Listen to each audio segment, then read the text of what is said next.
Hello everyone. இந்த வீடியோவில் நம்ம பார்க்க போகிறது வந்து ஃபார்மகாலஜியில் இருக்கக்கூடிய ஒன் ஆஃப் த முக்கியமான டாப்பிக்கு. அண்ட் இது வந்து நீங்கள் எக்ஸாமுக்கு ப்ரிப்பேர் ஆகுறாங்களா இருந்தாலும் சரி, அதாவது நீங்கள் ஏதாவது ஒரு கவர்மெண்ட் எக்ஸாமுக்கு ப்ரிப்பேர் ஆனாலும் சரி, இல்லை நீங்கள் வந்து காலேஜ் படிச்சுட்ருக்கீங்க, உங்கள் எக்ஸாம்னாலும் இந்த ஒரு டாபிக் வந்து ரொம்பவே ஒரு முக்கியமான டாப்பிக்கு. ஸோ இந்த டாபிக் பற்றி நீங்கள் பார்க்கலாம். அதாவது என்ன டாபிக் அப்படின்னா, pharmacology of oral hypoglycemic drugs. இதை வந்து சிம்பிளாக நம்ம அண்டர்ஸ்டாண்டிங்கில் ஆன்டி டயாபெட்டிக் ட்ரக்ஸ்ன்னு நம்ம ஞாபகம் வச்சுக்கணும். ஏன் ஃபஸ்ட்டு இந்த நேம், அதாவது இப்போ ஆன்டி டயாபெட்டிக் ட்ரக்ஸ்ன்னு கூட சொல்லலாம், ஆனால் ஏன் இந்த ஓரல் ஹைப்போகிளைசிமிக்னு சொல்கிறாங்கன்னா அதுக்கு முக்கியமாக ஒரு சில ரீசன் இருக்குது. ஃபஸ்ட்டு ரீசன் வந்து இந்த ட்ரக் எல்லாமே ஓரலி ஆக்டிவ் ட்ரக்ஸ்.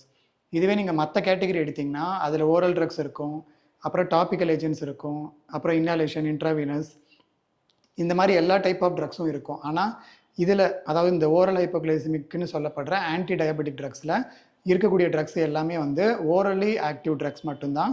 இது வந்து ஓரலி மட்டும்தான் அவைலபிளாக இருக்கும். அண்ட் ஹைப்போகிளைசிமிக் அப்படின்னா, ஹைப்போன்னா வந்து லோ, கிளைசிமிக்னா வந்து குளுக்கோஸ் லெவல். ஸோ குளுக்கோஸோட லெவலை வந்து ஹைப்போன்னா கம்மி பண்ணுறது. ஸோ குளுக்கோஸ் லெவலை இது வந்து ரெடியூஸ் பண்ணுறதுனால தான் ஓரல் ஹைப்போகிளைசிமிக் ட்ரக்ஸ் அப்படின்னு சொல்கிறோம். ஸோ இதுதான் வந்து இந்த நேமுக்கான பெயர் காரணம். இதுக்கப்புறம் இன்னொரு ரீசன் கூட இருக்குது. அது என்னென்னு பார்த்தீங்கன்னா, டயாபெட்டஸில் வந்து டைப் 1 டயாபெட்டஸ் இருக்குது. அதாவது மெயினானது பார்த்திங்கன்னா டைப் 1, டைப் 2ன்னு 2 டைப் இருக்குது. இது இல்லாமல் கூட ஜெஸ்டேஷனல் டயாபெட்டஸ்னு ஒன்று தனியாக இருக்குது. ஸோ அது அந்தளவுக்கு வந்து ரொம்ப காமன் கிடையாது. ஸோ இந்த டைப் 1, டைப் 2ல் இந்த ஓரல் ஹைப்போகிளைசிமிக் ட்ரக்ஸ் எல்லாமே டைப் 2 டயாபெட்டஸில் மட்டும்தான் யூஸ்ஃபுல்லாக இருக்கும். டைப் 1ல் வந்து யூஸ் ஆகாது. அது ஏன் அப்படி யூஸ் ஆகாது, இதெல்லாம் நான் ஆல்ரெடி சொல்லியிருக்கேன், நீங்கள் வீடியோ பார்த்துருப்பீங்கன்னு நினைக்கிறேன். அப்படி பார்க்கலன்னா டிஸ்கிரிப்ஷனில் வந்து ஒரு வீடியோ இருக்கும், அதை பார்த்துக்கோங்க. இப்போ நம்ம டைரெக்டாக மீதி டாபிக்ஸ் எல்லாம் பார்க்கலாம். ஸோ இந்த மாதிரி வந்து டைப் 2 டயாபெட்டிஸில் மட்டும் இந்த ட்ரக் யூஸ்ஃபுல்லாக இருக்கிறதுனால இதை வந்து டோட்டலாக ஆன்டி டயாபெட்டிக் ட்ரக்னு சொல்ல முடியாது. அதனால் இதோட பேரை வந்து ஓரல் ஹைப்போகிளைசிமிக் ட்ரக்னு சொல்லி வச்சுருக்காங்க. ஸோ இந்த மாதிரி ஒரு சில ரீசன்ஸ் தான் இதுக்கான காரணம். ஸோ இந்த ஓரல் ஹைப்போகிளைசிமிக் ட்ரக்ஸோட பேசிக்கான இன்ட்ரொடக்ஷன் என்ன அப்படின்னா, these are agents or drugs which are useful in the treatment of type 2 diabetes mellitus. So diabetes mellitusனால் நமக்கு தெரியும், சர்க்கரை நோய் இல்லை நீரிழிவு நோயின்னு சொல்லுவாங்க. ஸோ இதில் ஏன் நீரிழிவுன்னு சொல்கிறாங்கன்னா, நீர் வந்து நம்ம பாடியில் வந்து ரொம்ப அதிகமாக வந்து வெளியேற்றப்படும். அதாவது யூரினேஷன் வந்து அதிகமாக இருக்கும். யூரினேஷன் மட்டும் கிடையாது, வியர்வையும் வந்து அதிகமாக இருக்கும். நம்ம பாடியிலேருந்து சுரக்கக்கூடிய நீர் ஆதாரங்கள் எல்லாமே வந்து நிறைய நம்ம பாடியை விட்டு வெளியே போகும். பாலி யூரியா, பாலி ஃபேஜியா, அப்புறம் பாலிடிப்சியா, இந்த 3 கண்டிஷனும் வந்து இதில் இருக்கும். இதை வந்து 3 P's ஆஃப் டயாபெட்டஸ் மெலிட்டஸ்ன்னு சொல்லுவாங்க. ஸோ இதனால தான் அதை வந்து நீரிழிவு நோயின்னு ஃபஸ்ட்டு சொல்கிறாங்க. இதெல்லாம் இன்ட்ரொடக்ஷன். இதில் என்னென்ன ட்ரக்ஸ்லாம் இருக்குன்னு சொல்லி இப்போ பார்க்கலாம். ஸோ இந்த டாபிக் வந்து classification of oral hypoglycemic drugs. Classification பொறுத்த வரைக்கும் பார்த்தீங்கன்னா ரொம்ப முக்கியமானது வந்து 2 கேட்டகரி. அதில் ஒன்று வந்து சல்ஃபோனில் யூரியாஸ், இன்னொன்று வந்து பைகுவானைட்ஸுங்கிற கேட்டகரி. இதை தவிர இன்னும் ஒரு சில கேட்டகரி இருக்குது, ஆனால் அதெல்லாம் மைனர் கேட்டகரிஸ் இல்லை புதுசாக வந்த கேட்டகரிஸ்னு வச்சுக்கலாம். ஸோ இந்த ஃபஸ்ட் கேட்டகரியான சல்ஃபோனில் யூரியாஸ், இது வந்து சல்ஃபோனில் யூரியா, இது வந்து சல்ஃபோனமேட் கிடையாது. ஸோ அதை நோட் பண்ணிக்கணும். இந்த சல்ஃபோனில் யூரியாஸில் வந்து ஃபர்தராக 2 சப்டைப் வந்து வரும். அதில் ஃபர்ஸ்ட் ஒன் வந்து ஃபர்ஸ்ட் ஜெனரேஷன் சல்ஃபோனில் யூரியா. அதாவது இது வந்து ஒரு 20-30 வருஷத்துக்கு முன்னாடி ஆக்டிவாக இருந்த ட்ரக்ஸு. இப்போ வந்து இதை ஓவர் கம் பண்ணி அடுத்த சப்டைப்பான செகண்ட் ஜெனரேஷன் சல்ஃபோனில் யூரியாஸ் வந்து வந்துருச்சு. ஸோ ஃபர்ஸ்ட் ஜெனரேஷன் பொறுத்த வரைக்கும் அதில் இருக்கிறதே ஒரு 2-3 ட்ரக் தான் இருக்கும். எக்ஸாம்பிளுக்கு டால்பூட்டமைட், அது இல்லாமல் இன்னொரு ட்ரக் இருக்கும். ஸோ இந்த ட்ரக்கோட நேம் பார்த்தாலே தெரியும். இதில் வந்து ஒரு ஐடென்டிக்கலான நேம்னு பார்த்தீங்கன்னா அந்த லாஸ்ட்டில் வந்து அமைடுங்கிறது முடியும், பார்த்தாலே கண்டுபிடிச்சிடலாம். இதில் இருக்கிறதே ஒரு 2-3 ட்ரக் தான் டோட்டலாகவே இருக்கும். இதுக்கப்புறம் செகண்ட் ஜெனரேஷனில் இருக்கக்கூடிய ட்ரக்ஸ் எல்லாம் நம்ம ஈஸியாக ஞாபகம் வச்சுக்கலாம். ஏன்னா இந்த ட்ரக்ஸோட ப்ரீஃபிக்ஸ் தான் நம்ம பார்க்கணும். ப்ரீஃபிக்ஸில் பார்த்தீங்கன்னா எல்லாமே வந்து கிளை அப்படிங்கிற ஒரு காமனான ப்ரிஃபிக்ஸ் இருக்கும். எக்ஸாம்பிளுக்கு கிளிப்பிசைடு, கிளிமிப்ரைடு, கிளிபென்க்ளமைடு, இந்த மாதிரி வந்து அந்த கிளி ஆர் கிளை இந்த காமனான ப்ரிஃபிக்ஸ் இருந்துச்சுன்னா இது வந்து செகண்ட் ஜெனரேஷன் சல்ஃபோனில் யூரியாஸ். ஸோ இந்த கேட்டகரியான சல்ஃபோனில் யூரியாஸ் இது வந்து ஒரு முதன்மையான ட்ரக்னு சொல்லலாம். அதாவது இப்போ ஒரு பேஷண்ட்டுக்கு வந்து டயாபெட்டிஸ் இருக்குனாலே அதில் ரொம்ப அதிகப்படியான அளவு வந்து டைப் 2 டயாபெட்டிஸாக தான் இருக்கும். டைப் 1 வந்து அவ்வளோ காமன் கிடையாது. ஏன்னா டைப் 1 வந்து ஒரு auto immune disorder. Auto immune டிசார்டர்னா என்னென்னு உங்களுக்கு தெரியும்னு நினைக்கிறேன், ஆல்ரெடி இதெல்லாம் சொல்லியிருக்கேன். சிம்பிளாக என்னன்னு பார்த்தீங்கன்னா, நம்மளோட ஓன் இம்யூனிட்டி வந்து நம்ம பாடியில் ஏதோ ஒரு குறிப்பிட்ட பகுதியை போய் அஃபெக்ட் பண்ணி அதனால் ஒரு டிசீஸ் உருவாகுதுன்னா அதை தான் ஆட்டோ இம்யூன் டிசார்டர்னு சொல்லுவாங்க. அந்த மாதிரி தான் டைப் 1 டயாபெட்டிஸ் வந்து உருவாகும். இதில் என்ன ஆகும் அப்படின்னு பார்த்தீங்கன்னா, இன்சுலின் வந்து இன்சுலின்ங்கிறது ஒரு ஹார்மோன். இது வந்து குளுக்கோஸ் லெவலை வந்து ரெடியூஸ் பண்ணுறதுக்கு ஹெல்ப் பண்ணும். அதாவது நம்ம பாடியில் நம்மளோட பிளட்டில் குளுக்கோஸ் லெவல் ரொம்ப அதிகமாக இருக்கிறப்ப அதை வந்து நம்ம பாடி ஐடென்டிஃபை பண்ணி இன்சுலினை ரிலீஸ் பண்ணி அந்த இன்சுலின் தான் இந்த குளுக்கோஸோட செக்ரீஷன் இல்லை இந்த குளுக்கோஸ் எடுத்துகிட்டு போய் ஸ்டோர் பண்ணி அதை ஒரு நிலையாக வச்சுக்கிறதுக்கு ஹெல்ப் பண்ணும். ஸோ அந்த ஒரு ப்ராசஸை வந்து இந்த இன்சுலின் தான் கேரி அவுட் பண்ணுது. இதுக்கு ஆப்போசிட்டாக வந்து குளுக்கோகான்கிற ஒரு ஹார்மோன் இருக்கும். ஸோ இது வந்து ஹார்மோன்ஸ் பற்றி இது ஆல்ரெடி உங்களுக்கு ஓரளவுக்கு தெரியும்னு நினைக்கிறேன். ஸோ இந்த இன்சுலின் இருக்கு இல்லையா, இந்த இன்சுலின் வந்து உருவாகிற இடம் வந்து இம்யூன் செல்ஸ்னால அழிக்கப்பட்டிருக்கும். அதனால தான் இது வந்து ஆட்டோ இம்யூன் டிசார்டர்னு சொல்லுவாங்க. இதனால் டைப் 1 டயபெட்டிஸ் மெலிட்டஸ் வந்து ரொம்ப காமன் கிடையாது. இது எய்தர் ஃபெமிலியலாக வரலாம், இல்லைன்னா வந்து தன்னிச்சையாக வந்து ஏற்படுறதுக்கான வாய்ப்பு இருக்குது. ஸோ இது வந்து ஒரு ரேர் அக்கேஷனில் தான் வரும். எல்லாருக்கும் இல்லை ரொம்ப காமனாக இது வந்து ஏற்படாது. ஆனால் டைப் 2ங்கிறது பார்த்திங்கன்னா nearly 90% of diabetes mellitus patients வந்து டைப் 2னால தான் பாதிக்கப்பட்டிருப்பாங்க. டைப் 2ல் என்ன பிரச்சனை அப்படின்னு பார்த்தீங்கன்னா, இன்சுலின் வந்து இருக்கும். இப்போ வந்து டயபெட்டிஸ் இல்லாத ஒருத்தங்கள்லையும் டயபெட்டிஸ் இருக்கிற ஒருத்தங்கள்லையும் இன்சுலின் வந்து சிமிலராக கூட இருக்கும். அதாவது சேம் லெவல் இருந்தால் கூட அந்த பர்சன் வித்தவுட் டயபெட்டிஸில் வந்து அந்த இன்சுலின் வந்து ப்ராப்பராக ஃபங்க்ஷன் பண்ணும். ஆனால் டைப் 2ல், அதாவது டைப் 2 டயபெட்டிஸ் இருக்க பேஷண்ட்டில் இன்சுலின் இருந்தாலுமே அதால் ப்ராப்பராக ஃபங்க்ஷன் பண்ண முடியல. அதுதான் வந்து டைப் 2 டயபெட்டிஸ்ன்னு சொல்கிறாங்க.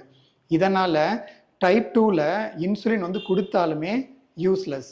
ஏன்னா ஆல்ரெடி அவங்களுக்கு இன்சுலின் லெவல் கரெக்டாக இருந்தாலுமே அவங்க பாடியினால் அந்த இன்சுலினோட ஒர்க்கை வந்து ப்ராப்பராக கேரி அவுட் பண்ண முடியல. அதுக்கு வந்து நிறைய ரீசன்ஸ் இருக்கலாம். முக்கியமான ரீசன்னா என்ன சொல்லுவாங்கன்னா, இன்சுலினோட சென்சிட்டிவிட்டி வந்து கம்மியாயிடுன்னு சொல்லுவாங்க. அதாவது இன்சுலின் வந்து நம்ம பாடியில் ஸ்கெலிட்டல் மசில், லிவர் இந்த இடங்கள்லாம் போய் குளுக்கோஸை வந்து ஸ்டோர் பண்ணுறதுக்கு ஹெல்ப் பண்ணும். அந்த ஸ்டோர் பண்ணுற தன்மை வந்து இன்சுலினுக்கு கம்மியாச்சுன்னா இன்சுலின் சென்சிட்டிவிட்டி வந்து கம்மியாயிடுச்சுன்னு அர்த்தம். இதுதான் வந்து ஒரு மெயின் ரீசன் இன் டைப் 2 டயபெட்டிஸ் மெலிட்டஸ். ஸோ இந்த மாதிரி டைப் 2ல் வந்து இன்சுலின் நம்ம கொடுத்தாலுமே யூஸ்லெஸ்ஸாக இருக்கும். அதனால் டைப் 2வை வந்து நான் இன்சுலின் டிபெண்ட் டயபெட்டிஸ்ன்னு சொல்லுவாங்க. அதாவது நான் இன்சுலின் டிபெண்ட், இன்சுலின் வந்து தேவையில்லை அப்படின்னு அர்த்தம். இதுவே டைப் 1ல் பார்த்திங்கன்னா இன்சுலின் ப்ரொடியூஸ் ஆகிற இடமே கிடையாது. அதனால் நம்ம எக்ஸ்டர்னலாக இன்சுலின் கொடுத்தா டைப் 1ல் வந்து யூஸ்ஃபுல்லாக இருக்கும். அதனால் அதை வந்து இன்சுலின் டிபெண்ட் டயபெட்டிஸ்ன்னு சொல்லுவாங்க. ஸோ இன்சுலின் டிபெண்டில் வந்து அதாவது டைப் 1ல் இன்சுலின் தான் வந்து மேஜராக யூஸ் பண்ணுவாங்க. மற்றபடி இந்த மீதி இருக்கக்கூடிய இந்த ஓரல் ஹைப்போகிளைசமிக் ட்ரக்ஸ் எல்லாம் அவ்வளோ யூஸ்ஃபுல்லாக இருக்காது. ஸோ டைப் 1 வந்து இன்சுலின் மட்டும் கொடுப்பாங்க. இன்சுலின் வந்து சப்கியூட்டேனியஸ் ரூட்டில் மட்டும்தான் கொடுப்பாங்க, வேறு எந்த ரூட்லேயும் இது அவைலபிளாக இருக்காது. அப்புறம் இன்சுலினில் வந்து ஒரு 3 வகைகள் இருக்கும். Long acting, intermediate acting, short acting, இந்த மாதிரி வந்து டிஃப்ரெண்ட் டைப்ஸ் ஆஃப் இன்சுலின் இருக்குது. இதை பற்றியும் ஒரு வீடியோ போட்டிருக்கேன். அந்த வீடியோட லிங்க் டிஸ்கிரிப்ஷனில் கொடுக்குறேன், அதை செக் பண்ணிக்கோங்க. இல்லை இன்கேஸ் அந்த வீடியோ நான் இன்னும் போடலைன்னா அதை மேபி இதுக்கு அடுத்த வர வீடியோவில் போடுறேன். பட் ஆல்ரெடி இன்சுலின் பற்றி ஏதோ ஒரு வீடியோ இருக்குது, அதோட லிங்க் நான் கொடுக்குறேன், பாருங்கள். ஸோ இதுக்கப்புறம் வந்து நம்ம பார்க்கக்கூடிய டாபிக் வந்து டைப் 2ல் யூஸ் பண்ணுற இந்த ஓரல் ஹைப்போகிளைசமிக் ட்ரக்ஸ். அதுதான் வந்து இந்த 2 கேட்டகரி சொன்னோம். அதாவது இந்த ஃபர்ஸ்ட் கேட்டகரியான சல்ஃபோனிலூரியா, செகண்ட் கேட்டகரியில் இருக்கக்கூடிய பைகுவானைட். இப்போ அந்த கிளாசிஃபிகேஷன் வரக்கூடிய செகண்ட் கேட்டகரியான பைகுவானைட் பற்றி பார்க்கலாம். பைகுவானைட்ஸில் பார்த்திங்கன்னா 2 ட்ரக் தான் இருக்கும். அதில் ஒரு ட்ரக் தான் ரொம்ப ரொம்ப important, that is metformin. So மெட்ஃபார்மின்ங்கிறது வந்து ஈவன் அந்த சல்ஃபோனிலூரியாவை விட ரொம்ப முதன்மையான ட்ரக் தான் மெட்ஃபார்மின். ஆனால் மெட்ஃபார்மின் கூட இன்னொரு ட்ரக் இருக்கும், ஃபென்ஃபார்மின் அப்படிங்கிற ட்ரக். பட் இது அந்தளவுக்கு காமனாக யூஸ் பண்ணுறது கிடையாது. ஸோ மெட்ஃபார்மின் அப்புறம் இந்த ஃபர்ஸ்ட் கேட்டகரி, இது ரெண்டும் தான் வந்து இந்த டைப் 2 டயபெட்டிஸில் வந்து ரொம்ப முதன்மையாக ப்ரைமரியாக யூஸ் பண்ணக்கூடிய ட்ரக்ஸ். ஸோ இந்த 2 கேட்டகரி இல்லாமல் கூட இன்னும் ஒரு சில கேட்டகரிஸ் இருக்குது. அது என்னென்ன அப்படின்னு பார்த்தீங்கன்னா, தயசோலிடின் டயோன்ஸ் அப்படின்னு ஒரு கேட்டகரி இருக்கும். இதில் இருக்கக்கூடிய ட்ரக்குக்கெல்லாம் காமனாக வந்து ஒரு சஃபிக்ஸ் இருக்கும். எப்படி சல்ஃபோனிலூரியாவில் ப்ரிஃபிக்ஸ் வந்து அந்த கிளை அப்படிங்கிறது காமனாக இருக்கும், அதே மாதிரி இந்த தயசோலிடின் டயோனில் கிளிட்டசோன் அப்படிங்கிற ஒரு சஃபிக்ஸ் வந்து காமனாக இருக்கும். எக்ஸாம்பிள் ட்ரக்ஸ் பார்த்திங்கன்னா பயோக்ளிட்டசோன், ராசிக்ளிட்டசோன், இந்த மாதிரி எல்லாமே கிளிட்டசோன் அப்படிங்கிற காமனான சஃபிக்ஸ் கொண்டு இருக்கும். ஸோ இதுவும் நம்ம ஈஸியாக ஞாபகம் வச்சுக்கலாம். இதுக்கு அடுத்தது இது இல்லாமல் இன்னொரு கேட்டகரி இருக்குது, இன்னும் 2-3 கேட்டகரி இருக்குது. அது என்னென்னு பார்த்தீங்கன்னா மெக்லிட்டினைட் அப்படின்னு ஒரு கேட்டகரி இருக்குது. இதில் எக்ஸாம்பிள் ட்ரக்ஸ் பார்த்திங்கன்னா இதுக்கும் காமனான ஒரு சஃபிக்ஸ் இருக்குது. இதில் இருக்கக்கூடிய ட்ரக் வந்து ராப்பாக்ளினைட், நாட்டிக்ளினைட். ஸோ இதில் கிளினைட் அப்படிங்கிற ஒரு காமனான சஃபிக்ஸ் வந்து இங்கேயும் இருக்குது. ஸோ இப்போ சல்ஃபோனிலூரியா, பைகுவானைட், தயசோலிடின் டயோன், அப்புறம் மெக்லிட்டினைட். இது இல்லாமல் இன்னொரு கேட்டகரி இருக்குது, ஆல்ஃபா குளுக்கோசிடேஸ் இன்ஹிபிட்டார்ஸ். ஸோ இதில் பார்த்தீங்கன்னா இது வந்து என்சைமை பிளாக் பண்ணி ஒர்க் பண்ணக்கூடியது. ஸோ இதில் ஒரு 2-3 ட்ரக்ஸ் இருக்கும். அதில் ஒன்று வந்து மைக்லிடால் அப்படிங்கிற ட்ரக் இருக்கும். இது இல்லாமல் அகார்போஸ் அப்படிங்கிற ஒரு சுகர் மாலிகுலும் அதில் வந்து இந்த கேட்டகரியில் இருக்குது. ஸோ ஓவரால் இந்த 5 கேட்டகரி தான் வந்து ஓரல் ஹைப்போகிளைசிமிக் ட்ரக்ஸ்ன்னு சொல்கிறாங்க. ஸோ இந்த வீடியோவில் நம்ம இன்ட்ரோடக்ஷன் அப்புறம் கிளாசிஃபிகேஷன் வந்து கம்ப்ளீட்டாக பார்த்துருக்கோம். அப்புறம் இந்த பேசிக்காக டயபெட்டிஸ் மெலிட்டஸில் டைப் 1 டைப் 2க்கு என்னென்ன டிஃப்ரென்ஸ் இருக்குது அப்படிங்கிறதும் கொஞ்சம் பார்த்துருக்கோம். இதை பற்றின வேறு ஏதாவது பெண்டிங் வீடியோ இருந்துச்சுன்னா அதை நான் பார்ட் 2 அப்லோட் பண்ணுறேன். அண்ட் ப்ரீவியஸாக லைக் ஒரு 1 இயர் முன்னாடியே ஒரு சில வீடியோ போட்டிருக்கேன். அதோட லிங்க்லாம் டிஸ்கிரிப்ஷனில் இருக்குது, செக் பண்ணிக்கோங்க. அண்ட் ஃபார்மகாலஜியில் மோஸ்ட்லி எல்லா டாப்பிக்குமே ஆல்ரெடி போட்டிருக்கேன். அதில் இல்லாத டாபிக் கொஞ்சம் கொஞ்சமாக இப்போ தான் எடுத்துகிட்ருக்கேன். ஸோ அதை பற்றின வீடியோஸும் வந்து அப்கமிங் டேஸில் வரும். அண்ட் இந்த மாதிரி வீடியோஸ் ரெகுலராக பார்க்குறதுக்கு சேனலை சப்ஸ்கிரைப் பண்ணிக்கோங்க. அண்ட் இந்த வீடியோ உங்கள் ஃப்ரெண்ட்ஸ் யாருக்கா ஹெல்ப்ஃபுல்லாக இருக்கும்னு நினச்சிங்கன்னா அவங்களுக்கும் மறக்காமல் ஷேர் பண்ணுங்கள்.